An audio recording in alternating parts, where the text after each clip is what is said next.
13페이지 보니까 이제 부동산의 특성, 속성이 있는데 일단 부동산의 특성을 잠깐 볼 건데요. 좀 이렇게 복잡하게 나와 있는데 일단은 그 표에 보니까 토지의 특성 중에서 보니까요. 자연적 특성이란 말 보이세요? 네. 자연적 특성 밑에다가 본원적이라고 한번 써보실래요? 본원.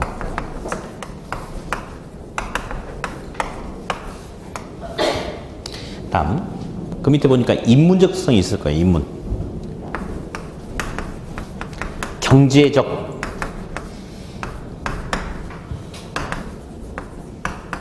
자, 잠깐 이야기 좀 할게요. 이제 여러 가지 특성이 있는데 부동성이란 말이 있어요. 부동성. 토지가 움직이지 않는다가 부동성이에요. 예, 토지 움직이지 않는 거 맞죠? 근데 이제 그 개인적 관점에서 보면 토지가 심하게 움직이시는 분들도 있죠. 뭐 술 먹고 가다가 막 땅바닥이 벌떡 일어서거나 뭐 이런 것들. 그런 걸 제외하고 나머지는 일반적으로 객관적으로 봤을 때는 토지는 움직이지 않는 거죠. 예. 근데 토지가 움직이지 않는 것은 토지 스스로가 안 움직이는 게 인간이 못 움직이게끔 묶어놔서 안 움직이는 게 아니고 토지가 자연적으로 원래부터 움직이지 않았나요? 맞죠? 그래서 이를 갖다가 자연적인 특성, 원래부터 그랬던 특성에서 본원적 특성이다. 그렇게 이야기합니다. 다음, 용도의 다양성이라는 게 있어요. 아까 우리 후보지 이행기 잠깐 해봤지 않습니까? 자, 후보지 이행기는 어떤 용도를 또 다른 용도로 바꿔서 이용할 수 있다. 뭐, 이런 개념이 되겠어요. 근데, 그래서 이제 토지는 용도의 다양성이 있는데, 토지 스스로가 자기 용도를 다양하게 쓰는 게 아니죠. 인간이 경제활동을 통해서 인간의 필요 목적에 따라서 용도를 다양하게 바꿔 쓰는 거 아니겠습니까? 예, 앞으로 이제 인문이라는 용어가 종종 등장할 텐데요. 뭐 특별한 건 없고요. 인문이라는 것은 인간이 살아감에 따라서 뭔가 나타나는 후천적인 모습을 인문적이다. 또 경제활동을 통해서 나타나는 모습이다 해서 경제적 또는 인문적 특성이다 라고 그렇게 이야기를 해요. 그러면 여기서 자연적 본원적 특성은 선천적이고 불변적이고 고정적이다. 어때요? 맞죠? 그렇죠?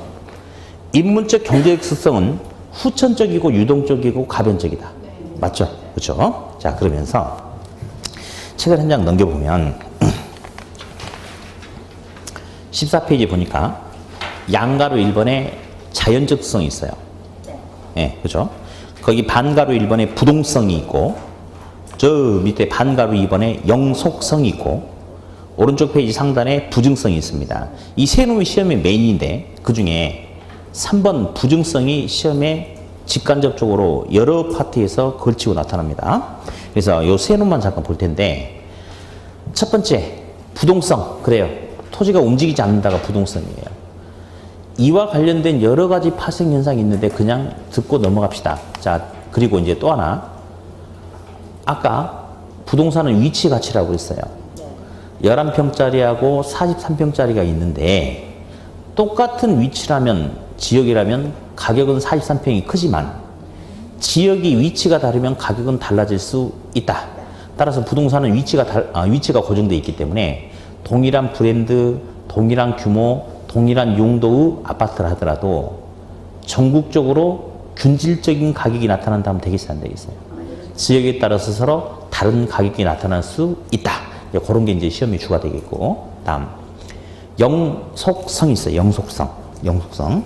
영속성은 파괴되지 않고 영원히 존재한다가 영속성인데, 일단 그 동그라미 1번 파생 특징 중에 동그라미 기억의 장기적 배려 밑줄 한번 그어볼까요? 잠깐만. 동그라미 기억의 장기적 배려. 동그라미 리을 물리적 감가상각 밑줄. 자, 우리 용어 한번 봅시다. 7번 볼게요. 영속성. 영원히 파괴되지 않고 존재하려는 속성이다. 예. 감가상각이란 말 들어봤을 거예요. 감가상각. 들어봤죠? 그죠? 건물은 감가상각이 나타날 수 있대요. 건물은. 그러면 상각이 무슨 말이냐면요. 원래 새 건물일 때는 상각되지 않았는데 시간이 흘러감에 따라서 페인트가 벗겨지고 균열이 발생하고 물로 새고 그렇죠. 삼각이란 게 무슨 말이냐면요. 훼손될 수 있다가 삼각이에요. 그럼 건물은 새 건물 지은 다음에 시간이 흘러감에 따라서 물리적인 상태가 훼손될 수 있죠. 그래서 삼각이 나타날 수 있대요. 그러면 훼손된 만큼 가격이 커지겠어요? 작아지겠어요? 가격이 감해지겠죠? 그걸 갖다가 감가상각이라고 한대요. 그래서 훼손되니까 가치가 감해진다 해서 이를 갖다 뭐라고 불러준다? 감가상각이라고 그래요. 그러면 건물은 감가상각이 적용이 되거든요. 자, 근데 토지의 물리적인 양은 우리 지구상에 있는 토지의 물리적인 양은 어떤 일이 있더라도 이 물리적인 양이 없어지겠어요? 안 없어지겠어요? 안 없어지죠? 그래서 토지는 영속성 때문에 물리적인 감가상각이 적용이 된다, 안 된다? 적용이 되지 않는다. 요 소리 일단 한번 들어봤고요. 다음. 아까 동그라미 기억에 어디 체크하라고 그랬죠? 장기. 네. 앞으로 우리 계속 장기란 말 나올 거거든요. 장기의 반대가 무엇일까요? 단기. 그런 게 시험에 나왔으면 좋겠죠? 네. 그런 건 안 나와. 예. 근데 부동산은 장기적 배려가 요구된대. 예. 분필 있죠? 분필. 이 분필은 장기란 게 없어요. 지금 현재 쓰고 그냥 버리면 끝나는 거예요. 그리고 이 분필의 수명은 잘 몰라요. 쓰다가 뭐 하다가 딱 해버리면 이렇게 세게 하려고 하진 않았는데 수명 사라지는 거죠? 그렇죠? 그러니까 분필은 장기란 게 없어요. 그냥 현지 상태에서 그냥 쓰다가 없어지면 버리고 끝나는 겁니다. 그러나 토지는 영원히 존재하죠? 그러니까 투자를 하든 관리를 하든 개발하든 지금 현재 상태만 생각하는 게 아니고 5년 후, 10년 후, 20년 후 당연히 장기적 배려를 해야 하네요. 하죠? 그래서 부동산은 투자하든 개발하든 뭐하든 장기적 배려가 요구된다고 이야기해. 그 이유는 토지가 영원히 존재할 수 있기 때문에. 그래서 영속성 하면 가장 또 큰 특징이 장기적 배려다라고 그렇게 이야기를 합니다. 다음. 가장 시험에 잘 나온 게 뭐라고 그랬어요? 부증성이라고 그랬죠?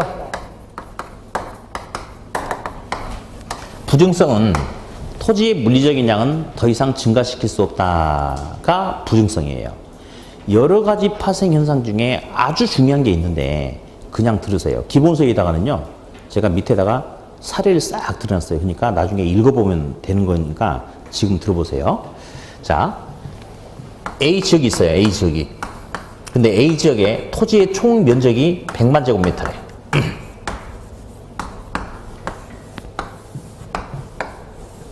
100만 제곱미터래요. 예. 근데 A지역에는 택지가 30만 제곱미터가 있고 농지가 35만 제곱미터. 임야가 가서 봐. 100만이 되려면 임야가 얼마가 돼야 되지? 또 계산이 또 안 되지 또.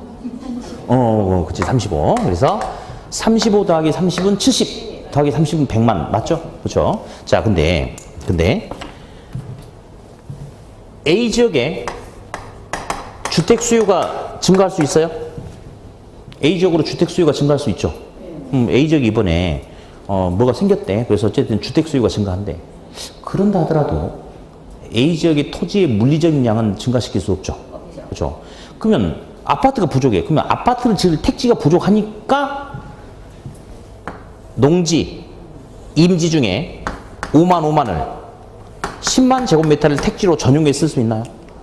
그럴 수 있죠. 아파트 지을 땅이 부족하니까. 그러면 농지양은 5만이 줄었으니까 이제 얼마예요? 30만. 임지양도 5만 줄었으니까 얼마? 30만. 택지는 얼마? 40만. 40 더하기 30 더하기 30 해보면 얼마? 100. 그러면 이 안에서 토지 이용이 서로 바뀌어서 이용될 수는 있거든요. 그렇지만 A 지역에 토지의 물리적인 양은 절대 변함이 있다 없다? 절대 변함이 없죠. 따라서 그게 바로 부증성이야. 절대적으로 토지의 물리적인 양은 변할 수 없다. 그게 바로 부증성이에요. 그래서 A 지역은 어떤 일이 있다 하더라도 A 지역에 부증성 때문에 물리적인 공급은 증가시킬 수 있다 없다? 증가시킬 수 없다. 근데 하나 더 시험에 나와요. 근데 맨 처음에 아까 A지역의 택지 공급량이 30만이었죠? 근데 지금 이제 얼마가 됐어? 40. 그러면 A지역은 택지의 공급 물량은 늘어났습니까? 네. 늘어났잖아. 30에 40으로 늘어났죠? 그걸 갖다가 토지 이용의 전환이다 또는 경제적 공급이다 이렇게 이야기해요. 그러니까 어쨌든 저쨌든 절대적인 100만 제곱미터 양은 변함이 없죠. 근데 이 지역 내에서 상호 용도를 바꿔가면서 공급하는 그런 공급을 경제적 공급이라고 하거든요. 경제적 공급은 가능하다, 불가능하다? 가능하다. 예, 아무것도 아닌 것 같은데 이게 시험의 핵심입니다. 핵심. 물리적인 토지의 공급량은 절대 증가될 수 없겠지만 개별 용도 관점에서 용도를 바꿔 쓰는 경제적 공급은 가능하다라고 그렇게 이야기를 한다. 일단 이게 핵심. 네. 그러면서 자 보세요 이제 이 부증성 가지고 이제 파생되는 현상들이 되게 많아요. 되게 많은데 아직은 좀 부담스럽긴 하지만 다음 주에 하겠지만 예, 그래도 한번 그려보고 싶은 게 있어요. 예, 자 기절하시면 안 돼요. 기절하면 안 돼. 가격과 수량을 가지고 이야기하는데 A지역은 토지의 물리적인 양이 100만 제곱미터라고 했습니까? 벌써 쫄았어 이제. 100만 제곱미터 맞죠?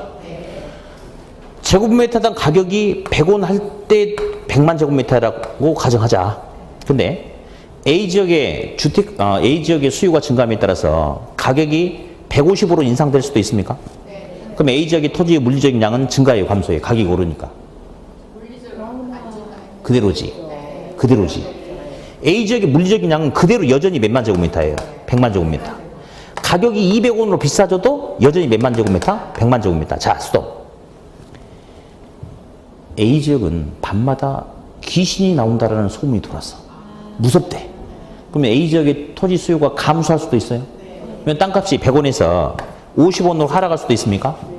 그러면 A지역의 토지 양은 증가해, 감소해? 그대로죠. 무슨 말하고 있냐면 부증성 때문에 A지역의 공급은 말이죠. 공급량은 가격이 오르든 내리든 상관없이 공급량은 항상 고정입니까? 맞죠? 따라서 이게 또 시험이 중요하거든. 오늘 말고 다음부터 오늘 들어보는 거고. 그래서 토지의 물리적 공급곡선은 수직이다, 수평이다. 수직이죠. 수직이란 것은 항상 무고정, 양고정입니다. 양고정. 예. 그래서 토지의 물리적 공급 곡선은 수직이다라고 하면서 하나 더 할게요. 근데 A지역의 토지의 물리적인 양은 항상 100만 제곱미터 그대로인데 가격은 달라질 수 있나요? 네. 있죠. 그러면 어차피 가격은 수요 공급 사이에서 이루어지는데 경쟁에 의해서 가격이 달라진대요. 그러면 A지역의 가격은 수요자 경쟁, 공급자 경쟁, 누구 경쟁에 의해서 가격이 달라질까요? 오케이, 그게 중요한 거예요. 오늘 말고 다음부터. 왜냐, 공급량 경쟁 않잖아. 그대로. 공급량 그대로야. 근데 수요가 경쟁적으로 증가하면 가격이 상승하고 수요가 경쟁적으로 감소하면 가격은 하락하고 결국 가격은 누구에 의해서? 수요자 경쟁에 의해서 결정된다라고 다음에 중요합니다. 다음에 오늘 안 중요하고 오늘은 그냥 듣기만 하는 거야. 듣기만. 그래서 어쨌든 토지의 물리적 공곡선은 수직이다. 했어요?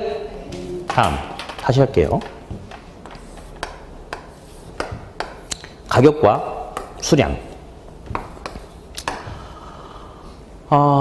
어디 보자. 아까 택지가 최초에 30만 제곱미터 했거든요. 30만 제곱미터. 근데 택지 가격이 100원이었대. 어쨌든 이랬대. 예. 그런데 있잖아요. A지역의 주택 수요가 증가함에 따라서 땅값이 막 오를 수 있어요.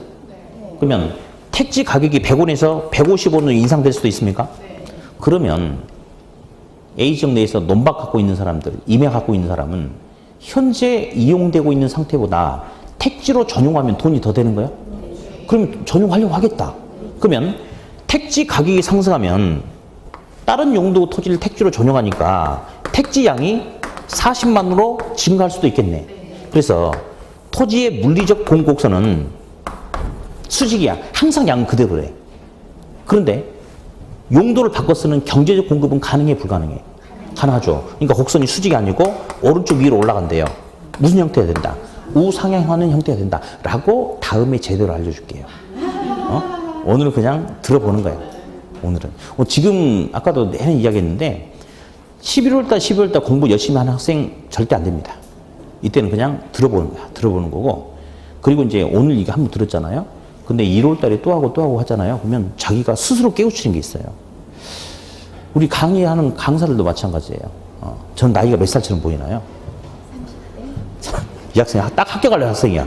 30대처럼 보인다잖아. 아까부터 내 딱 첫 느낌부터 이 학생은 합격하겠다 이런 느낌 왔는데 이건 확신이 있으네, 확신이. 예.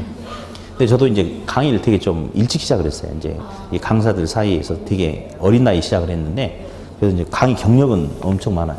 예.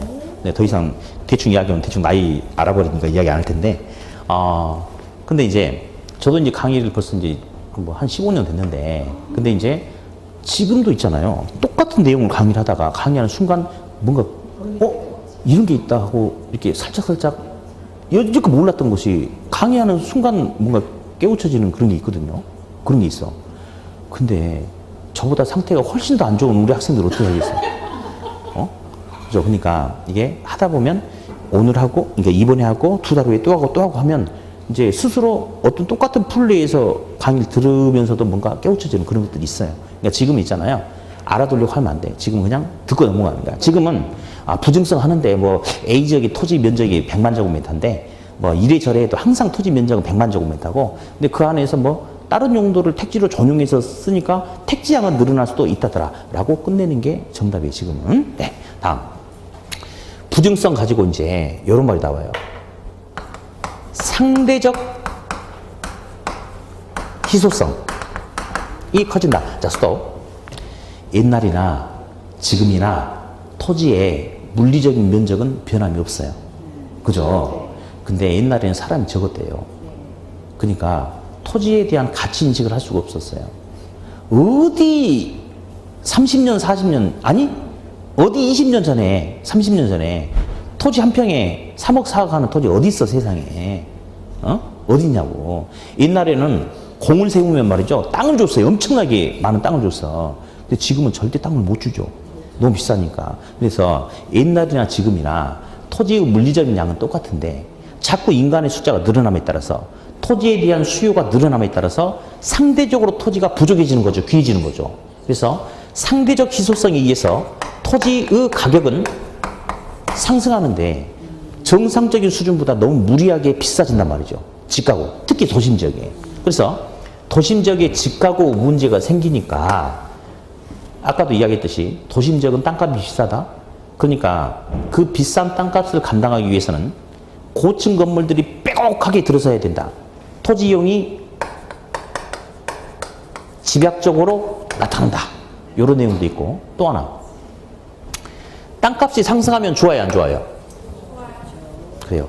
좋다라고 수업 시간에 대답을 하세요. 역시 가진 사람들은 좋다라고 하지. 그렇죠? 근데 우리 시험은 그 사람들 대상으로 안 나와. 땅값이 지나치게 상승하면 이제 격차가 벌어지는 거죠. 뭐 빈부격차, 소득의 불균형 이런 게. 그러면 능력 되는 사람들은 부를 축적하지만 저소득층 이런 사람들은 오히려 이제 상대적으로 잃게 되는 거죠. 잃게 되는 거죠. 그래서 가진 자와 가지지 않는 자 사이에서 갭이 벌어져 버립니다. 그래서 이제 땅값이 너무 비싸다 보면 돈이 없는 사람은 주택 장만하기 힘들어. 스스로 능력이 위해서. 그러니까 그 사람들을 위해서 분양가 상한제를 적용해서 저가로 이렇게 좀 싸게 공급해 준다든지 또는 공공임대주택을 공급한다든지 뭐 그런 방법도 나타나고 또 토지는 희소예요. 희소해. 그러니까 토지에는 사회성과 공공성이 내포되어 있다라고 이렇게 이야기를 해요. 혹시 토지 공개념이라고 들어보셨을까요? 안 들어봐도 상관없어요.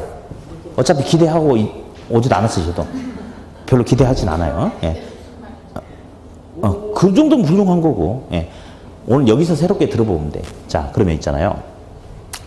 토지에는 사회성, 공공성이란 말이 이렇게 있대요. 근데 토지를 사면 토지에 대한 소유권이 주어지는데 소유권은 절대적 소유권과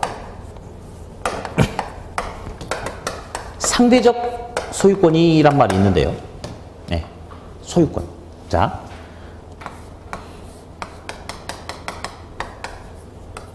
(100원짜리) 사탕을 샀어요.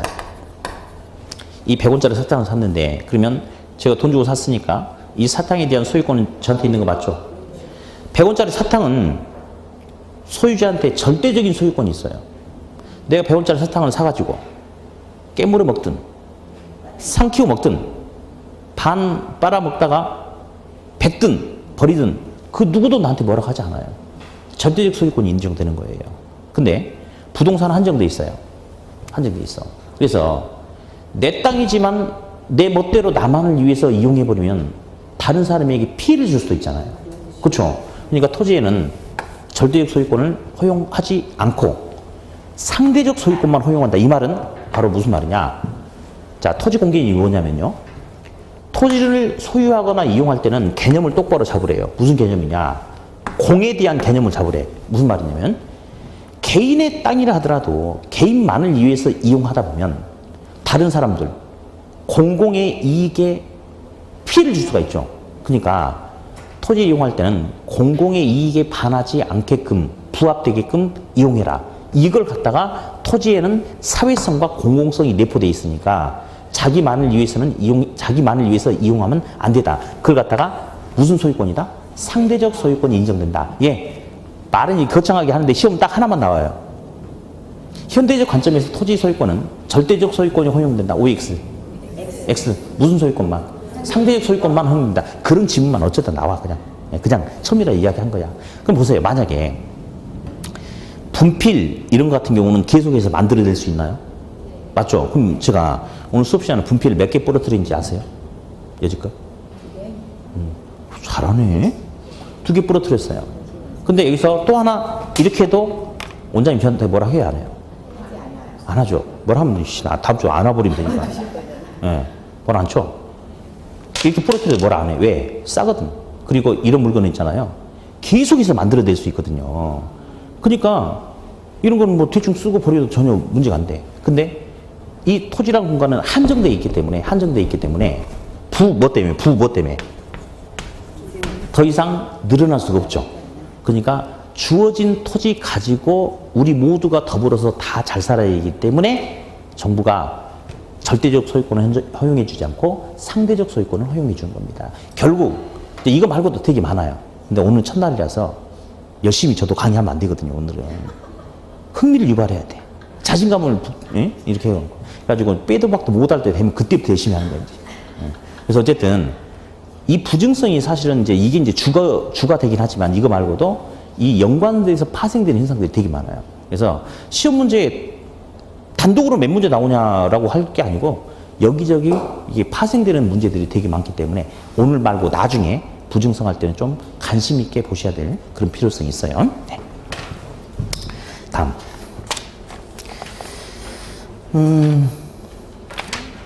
17페이지 잠깐 볼까요?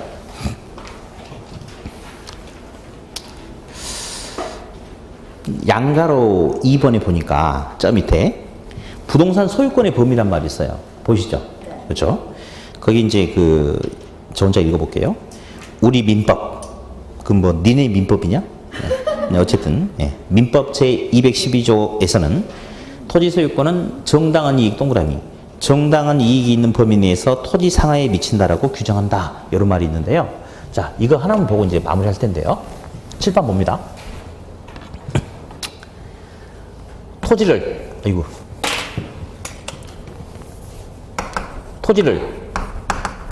샀어. 그러면 토지에 대한 소유할 수 있는 권리가 주어지는 거 맞죠?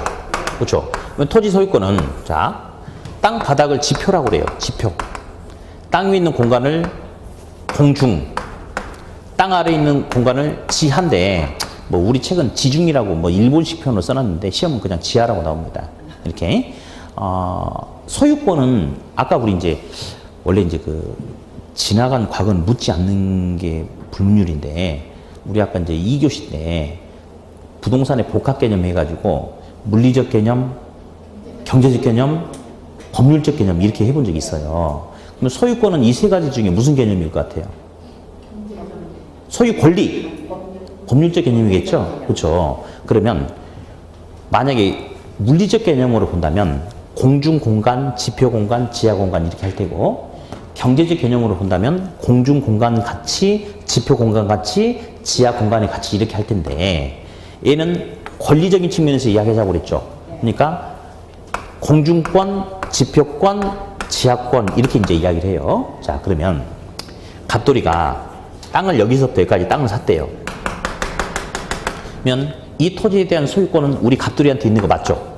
그러면 갑돌이한테는 땅 바닥에 대한 권리가 주어지는 거 맞죠? 맞죠? 자, 근데 아까 그 민법 그 조문에 보니까 토지 소유권은 정당한 이익이 있는 범위 내에서 토지 상하에 미친다고 그랬어요?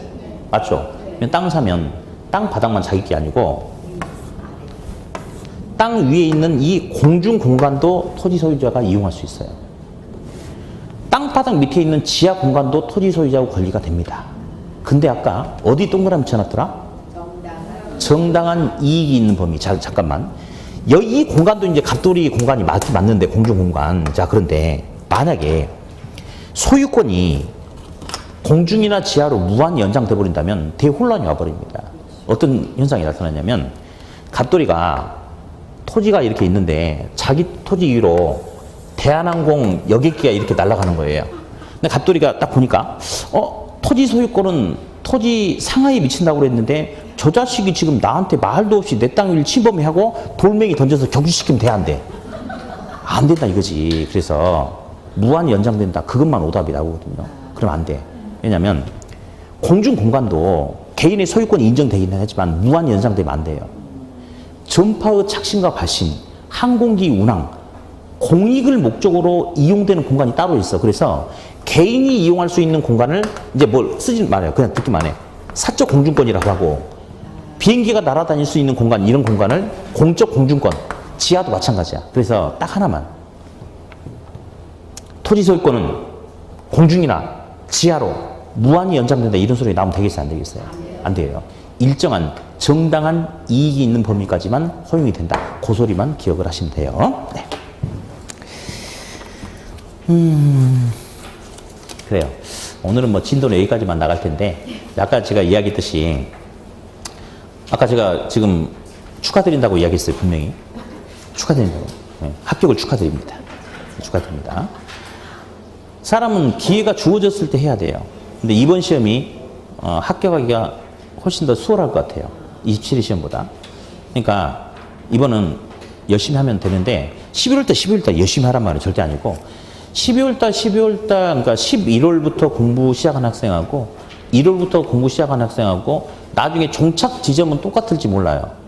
둘 다 합격을 하는데 근데 문제는 11월달에 공부 시작한 학생들이 1월달 또는 3월달에 했던 학생들보다 훨씬 더 안정적인 상태에서 갑니다. 왜냐하면 미리 강의실 분위기, 교수님들 목소리, 공부하는 습관이라든지 앉아있는 거, 참는 거 이런 것들을 미리 경험했잖아요. 그러면 그 경험을 11월달에 한 학생하고 1월달에 처음 와가지고 하는 학생하고 차이가 커요. 근데 볼래요? 우리 또 이런 것도 있어. 갑돌이도 을돌이도 결국은 합격을 합니다. 근데 갑돌이는 초반에 시작을 해가지고 차분하게 끌어가면서 그냥 무리 없이 쭉 따라가면서 합격을 한다 이거예요. 근데 을돌이는 한 3월달에 공부 시작했네. 벌써 그때부터 이제 뭐가 문제냐면 3월달에 을돌이가 혼자 와서 혼자 1대1로 공부를 하면 괜찮은데 주변에 다른 사람들이 있어요. 그러면 수업 시간에 뭐 물어보면 다른 학생들이 대답을 해버리는 거야. 근데 을돌이는 뭔 소리야? 그때부터 마음이 급하죠. 그렇죠? 그러면 이제 그때부터 계속 시간에 질질 끌려다니면서 가까스로 합격을 해요. 둘 다 합격은 할 수 있는데 근데 있잖아요. 갑돌이는 안정적으로 합격할 수 있는데 을돌이는 떨어질 수도 있고 합격을 하더라도 시간에 질질 끌려다니면서 계속 쫓기면서 합격을 할 수 있는 거거든요.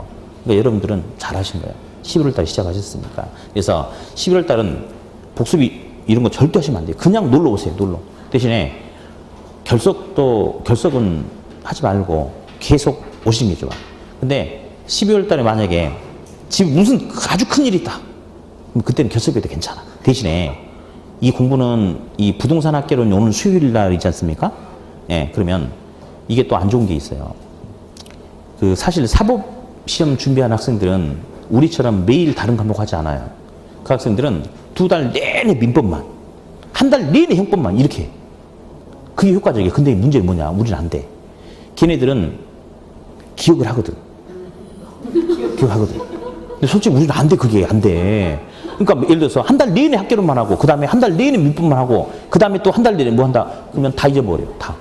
그러니까 우리는 성인들이라 그게 안 돼. 그렇기 때문에 날마다 한 과목씩 이렇게 합니다. 그래서 한 과목을 결석을 해버리면 보름 만에 다시 보는 거예요. 보름 만에. 보름 만에. 그래서 이렇게 동영상도 이게 학원에 있고 그러니까 결석하신 분은 그날 결석했다 그러면 그냥 넘기지 마시고 동영상 가지고 반드시 한번 선생님 목소리 들어보는 거 그게 이제 공부하는 거거든요. 그래서 그렇게 잘 하시기 바래요. 그리고 이제 11월 달은 민법하고 학개론만 진행하는데 12월 달은 이제 공법도 들어오고 그래. 그러면 이제 겁먹지 마라 이거야. 예. 막 이게 그렇죠. 우리 40문제 다 맞히라고 하는 거 아니죠? 몇 문제 틀려도 된다? 16개 틀려도 되는 거야. 그러니까 어쨌든 꾸준하게 이 자리에 앉아 있으면 내년 10월 달에 합격할 수 있거든요. 그러니까 나 할 수 있을까? 그런 생각하지 말고 그냥 묵묵히 자리에 앉아서 10월 달까지 가는 거예요. 약속? 그래요.